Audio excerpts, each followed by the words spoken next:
Oke, baik teman-teman semua. Sebelum kita memulai diskusi pada pagi hari ini, saya ada sedikit pantun. Petir bukan sembarang petir, petir menyambar rumah si ratu. Terima kasih yang sudah hadir. Assalamualaikum warahmatullahi wabarakatuh. Waalaikumsalam. Waalaikumsalam warahmatullahi wabarakatuh. Baik, di sini saya sebagai moderator akan memandu jalannya diskusi kita pada pagi hari ini dengan tema yaitu uji korelasi.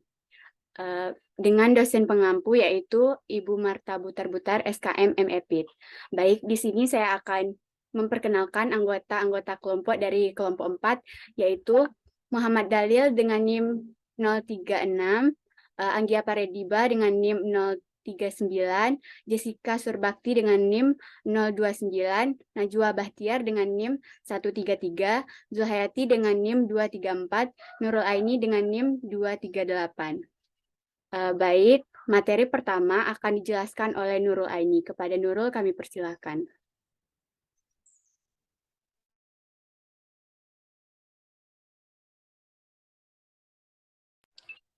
Baiklah, di sini saya akan menjelaskan materi yang pertama.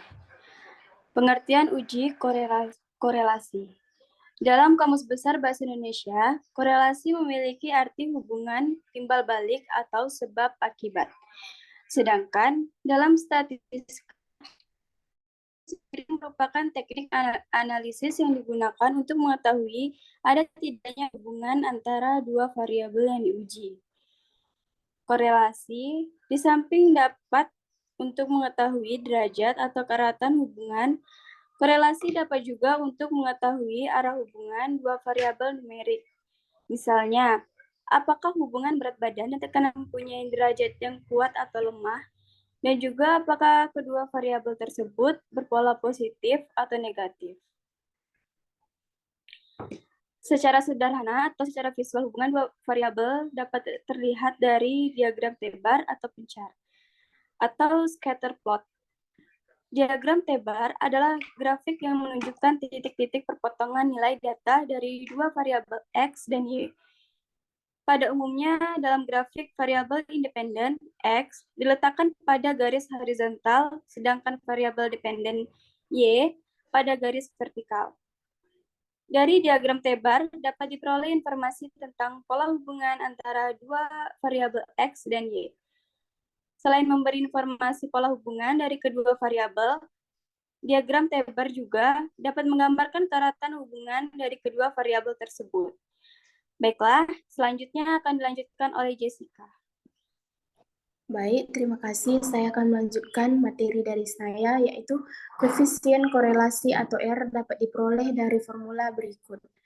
R sama dengan N dikali sigma XY dikurang sigma X sigma Y per akar dari N sigma X kuadrat dikurang sigma X kuadrat dikali N sigma Y kuadrat dikurang sigma Y kuadrat. Nilai korelasi atau R berkisar 0 sampai dengan 1 apabila dengan disertai arahnya nilainya antara minus 1 sampai dengan positif 1. R sama dengan 0, maka tidak ada hubungan linear. R sama dengan min 1, maka hubungan linear negatif sempurna. R sama dengan positif 1, maka hubungan linear positif sempurna. Hubungan dua variabel dapat berpola positif maupun negatif. Hubungan positif terjadi apabila kenaikan satu diikuti kenaikan variabel yang lain.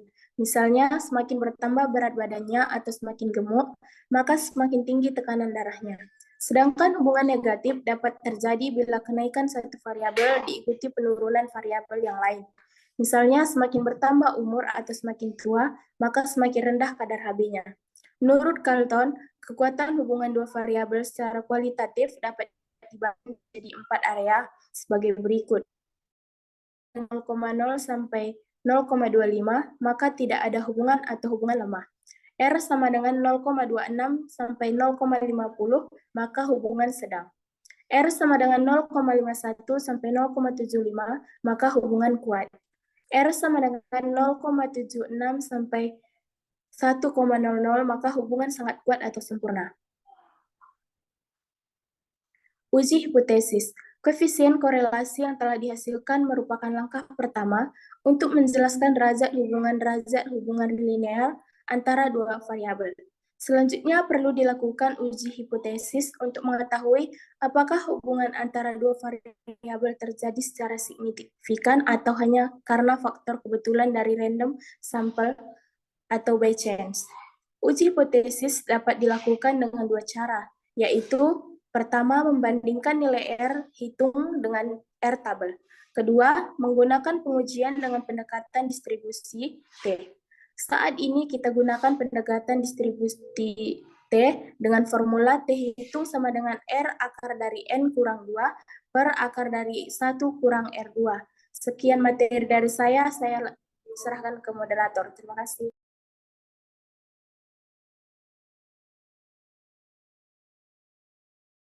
Oke, baik. Studi kasus.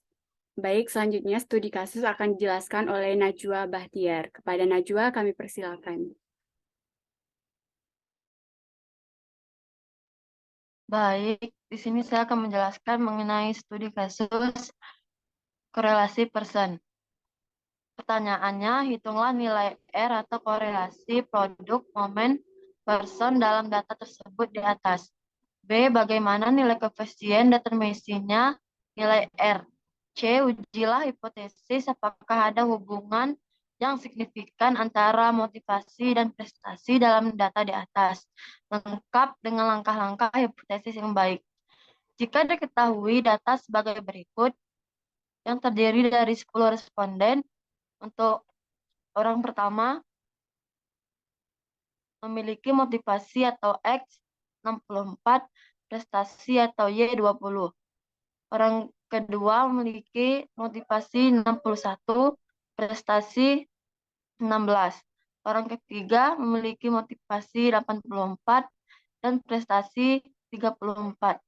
Orang keempat memiliki motivasi 70 dan prestasi 27. Orang kelima memiliki motivasi 88 dan prestasi 40. Orang keenam memiliki motivasi 92 dan prestasi 48. Orang ketujuh memiliki motivasi 72 dan prestasi 34. Orang kedelapan memiliki motivasi 77 dan prestasi 40. Orang kesembilan memiliki motivasi 54 dan prestasi 15. Dan orang terakhir memiliki motivasi 63 dan prestasi 26.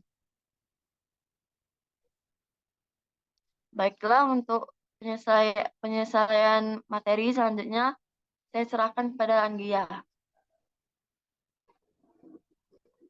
Baik. Di sini saya akan melanjutkan penjelasan soal dari Najwa, yaitu yang pertama, hitunglah R atau korelasi produk momen person dalam data tersebut di atas. Seperti yang diketahui di data, ada sebanyak 10 orang atau 10 responden dengan variabel X pada orang pertama yaitu 64 dan variabel Y 20. Selanjutnya untuk mencari X kuadrat, dari orang pertama nilai variabel X 64 dikuadratkan dan mendapatkan hasil 4096 dan juga seterusnya sampai orang ke-10 atau responden ke-10.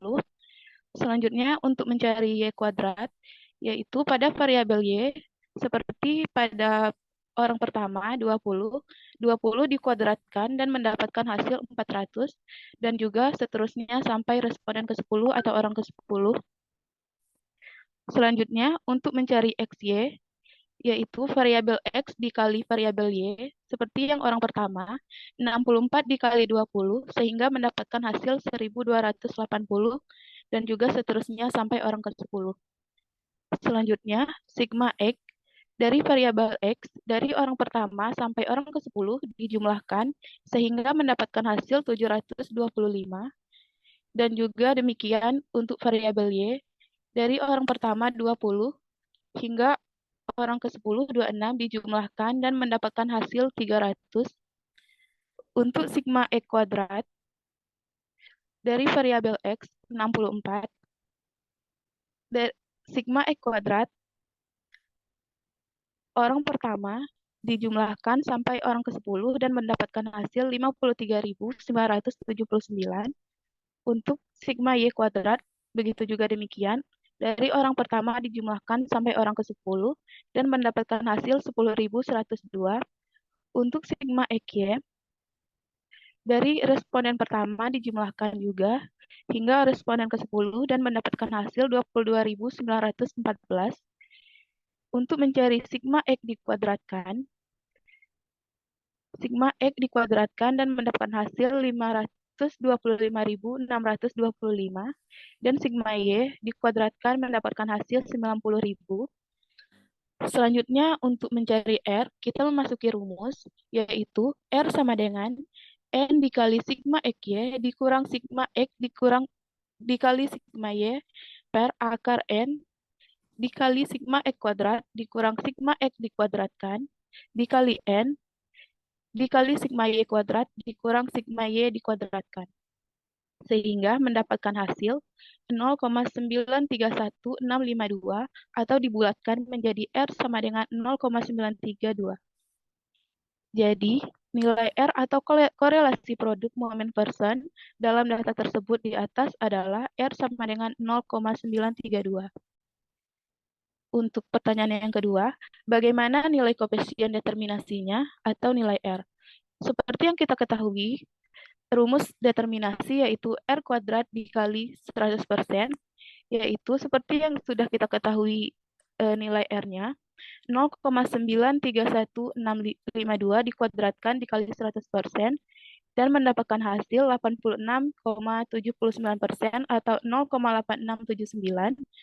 Jadi, kesimpulannya yang kita dapat yaitu R sama dengan 0,931652 antara variabel X atau motivasi dan variabel Y prestasi terdapat hubungan yang sangat kuat atau hubungan yang sempurna determinasi square yaitu 0,867971, artinya kontribusi X terhadap variasi Y sebesar 86,97%, sisanya 13,03% dipengaruhi oleh faktor lain. Untuk pembahasan selanjutnya akan dijelaskan oleh Muhammad Dalil. Kepada Dalil, dipersilakan. Baik, untuk pertanyaan C, ujilah hipotesis apakah ada hubungan yang signifikan antara motivasi dan prestasi dalam data di atas, lengkap dengan langkah-langkah hipotesis yang baik. Koefisien korelasi yang telah dihasilkan merupakan langkah pertama untuk menjelaskan hubungan derajat hubungan linear antara dua variabel. Selanjutnya, perlu dilakukan uji hipotesis untuk mengetahui apakah hubungan antara dua variabel terjadi secara signifikan atau hanya karena faktor kebetulan dari random sample by change. Uji hipotesis dapat dilakukan dengan dua cara, yaitu pertama, membandingkan menggunakan pengujian dengan pendekatan distributif dan menggunakan R hitung dan R table. Selanjutnya, cara satu, menggunakan R hitung dan R table. Diketahui dari telah dicari R sebelumnya, yaitu R adalah 0,931652 dan R table pada alfa 5% sama dengan 0,576. Dari hasil uji diketahui bahwa R hitung sebesar 0,932 dibaca pada nilai percent correlation. Nilai ini kita bandingkan dengan besarnya R table pada alfa 5% dengan N sama dengan 10. Maka diketahui R table sama dengan 0,567. Sehingga R hitung besar dari R table, artinya H0 ditolak. Sehingga ada hubungan antara motivasi dan prestasi. Sifat korelasi dapat pada nilai R hitung yang positif. Sehingga ada korelasi positif. Artinya semakin tinggi motivasinya, maka akan semakin meningkat prestasinya. Berikut cara 2, distribusi T. T dengan rumus T hitung sama dengan R akar N kurang 2 per akar 1 kurang R kuadrat. maka didapatkan T hitung sama dengan 7,25451449. Selanjutnya, mencari T table dengan cara DK sama dengan N kurang 2. N itu 10 dikurang 2 sama dengan 8. Setelah dilihat di tabel T, maka dihasilkan 1,85955. Maka dapat disimpulkan bahwa T hitung besar dari T table, berarti H0 ditolak, maka ada korelasi antara motivasi dengan prestasi. Setelah itu kami melakukan uji dengan menggunakan SPSS dan mendapatkan hasil persen korelasinya adalah 9,32. Baik, itu tadi penjelasan dari soal dan jawaban tentang korelasi persen. Selanjutnya saya serahkan kepada moderator. Oke, baik. Terima kasih kepada teman-teman yang telah menjelaskan materi dan studi kasus. Saya berharap teman-teman semua paham tentang penyelesaian studi kasus uji korelasi tadi. Baik, sebelum kita tutup diskusi kita pada pagi hari ini, saya ada pantun, cuci tangan sampai bersih, cukup sekian, terima kasih. Saya tutup dengan wabillahi taufiq walhidayah, wassalamualaikum warahmatullahi wabarakatuh. Waalaikumsalam warahmatullahi wabarakatuh.